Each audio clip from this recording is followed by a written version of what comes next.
आपकी इस ट्रस्ट में असहाय, वृद्ध, गरीबों एवं भजनानंदी संतों की निःशुल्क उपचार सेवा संपन्न की जाती है और गौ माता की भी सेवा होती है।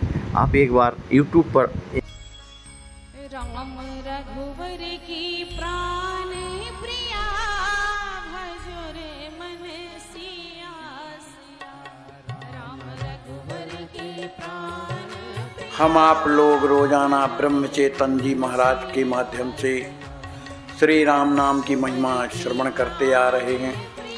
आज के प्रसंग में कहते हैं कि संत समागम का अर्थ है कि संतों की आज्ञा का पालन करना। संत समागम कर रहे हैं तो जो संत कह रहे हैं उनकी आज्ञा का पालन करना।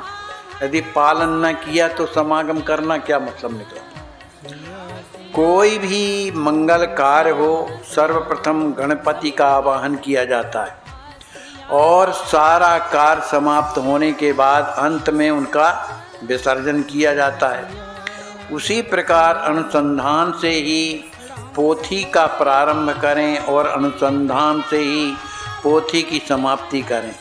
लेकिन कार्य में गणपति का विसर्जन करने के बाद हम बचे रहते हैं, पर अनुसंधान का विसर्जन करते समय हमें उसमें विलीन होना चाहिए।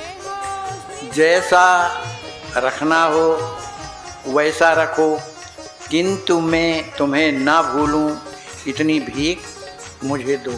भगवान से प्रार्थना कर। ऐसी गुरु के चरणों में और भगवान के चरणों में हमें प्रार्थना करनी चाहिए। भगवान को भूलकर भजन मत करो। भगवान को भूल कर माने भजन कर रहे हैं और भगवान में मन नहीं है, संसार में लगा है, तो ऐसा भजन मत करो। भगवान का स्मरण रख कर यदि सब्जी भी मंडी से ले आए तो उसकी सफलता अधिक है, क्योंकि निरंतर आप जा रहे हो काम से, लेकिन ध्यान किसका है? भगवान का, तो वो काम भी सही काम है। संसार हमें क्या कहेगा इसकी लज्जा के डर से भगवान को हम दूर न करें। मैं कौन हूँ इसका विचार करें, और ऐसा विचार करने के लिए मैं किसी का भी नहीं हूँ इसका चिंतन करें। मैं अपने सगे संबंधी, पत्नी, बच्चे, माँ बाप का तो हूँ ही नहीं, लेकिन मैं अपनी देह और अपने मन का भी नहीं हूँ। और ऐसा सोचते सोचते जो बचेगा वह मैं हूँ। सच्चा संतोष अकेलेपन में है, इसलिए द्वैत का जनक अभिमान कैसे कम होगा, इसका चिंतन करें। अतः मैं करता नहीं हूँ, ईश्वर करता है, यह समझो। सभी प्राणियों में भगवान ही है, यह सोचें। संत समागम करें। सत्य समागम का अर्थ है सत्य का समाधान। सत्पुरुषों के वचनों पर विश्वास रखकर तदनुसार वृत्ति निर्माण करना ही सच्चा सत्संग है। संतों पर अनन्य श्रद्धा रखें। वे जैसा आचार विचार करते हैं वैसा तुम करो। उनके समागम में दरिद्रता है ऐसा कभी मत मानो। जो लगातार तुम्हारे विषयों की पूर्तता कर देते हैं वे संत नहीं होते। सच्चे संत तो विषयों से आसक्ति कम कराते हैं। ऐसे संतों की शरण में जाना चाहिए। संत ही निर्विषय चित्त कर पाते हैं। संत ईश्वर के दर्शन की लगन पैदा करते हैं। लगन पैदा कर देना ही संतों का काम है। संतों की भाषा में लगन होती है, अतः वही भाषा हमें लगन निर्माण करती है। संत जैसा कहें वैसा आचरण करना चाहिए। संतों के बिना संसार असंभव है। जो देह धारण करके दिखाई देते हैं, किंतु वास्तव में जो देह के अतीत होते हैं वही संत होते हैं। हम उन्हें पहचान नहीं पाते, उसका कोई उपाय नहीं है। नाम के कारण ही संतों को पहचानते हैं। उसी के कारण हमारा द्वैत मिट सकता है, अभिन्नता स्थायी कर पाते हैं। जो भगवान का नाम स्मरण करेगा उसे भगवान से मिला देंगे कौन संत लोग। कहीं रुकावट नहीं होगी, किंतु जो केवल शब्द ज्ञान के फंदे में रहेगा, शब्द के अनुसार आचरण नहीं करेगा, उसकी आसक्ति कम नहीं होगी, उसका जीवन सफल नहीं होगा। संत समागम समस्त साधनों का राजा है। मनुष्य जन्म पाया, संतों से भेंट होना, उन्हें पहचान कर उनका सहवास होना, ये तीनों बातें बड़ी दुर्लभ है। क्या मनुष्य का जीवन प्राप्त करना, दूसरा संतों से भेंट होना और तीसरा उनका समागम करना, सत्संग करना, ये बड़ी दुर्लभ बातें हैं। इसलिए कहा जाता है कि संत समागम जैसा कोई लाभ नहीं है।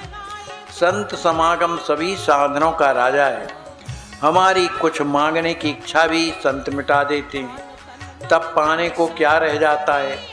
संत बनना व्यवहार की दृष्टि से कोई सुख की बात नहीं होती।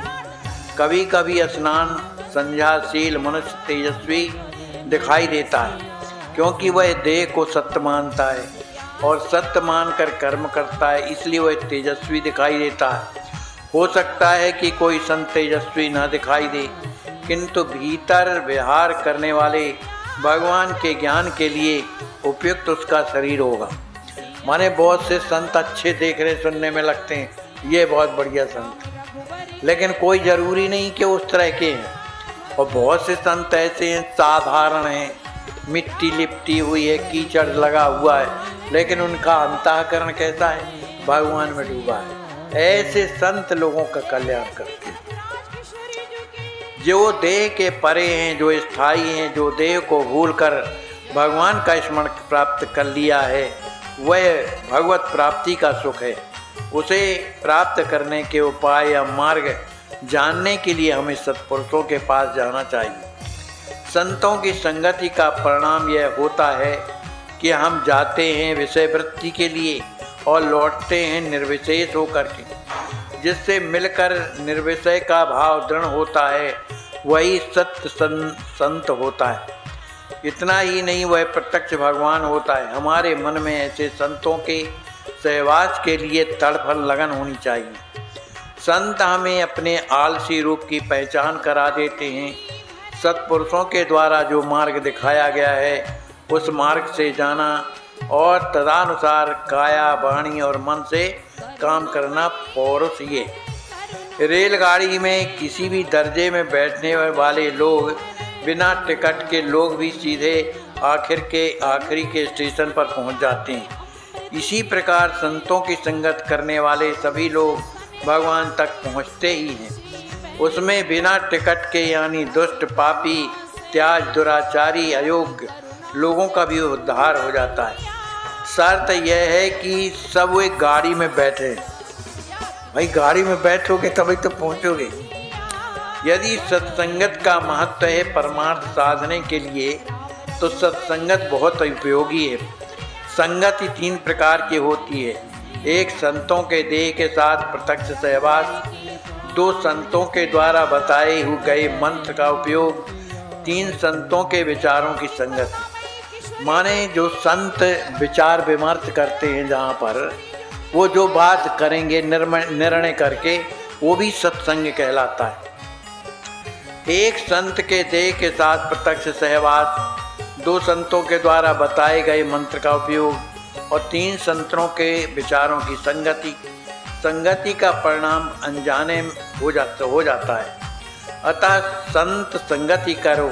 हमने जिस हेतु से जन्म लिया वह केवल संत ही जानते हैं, अतः उनकी शरण में जाएं।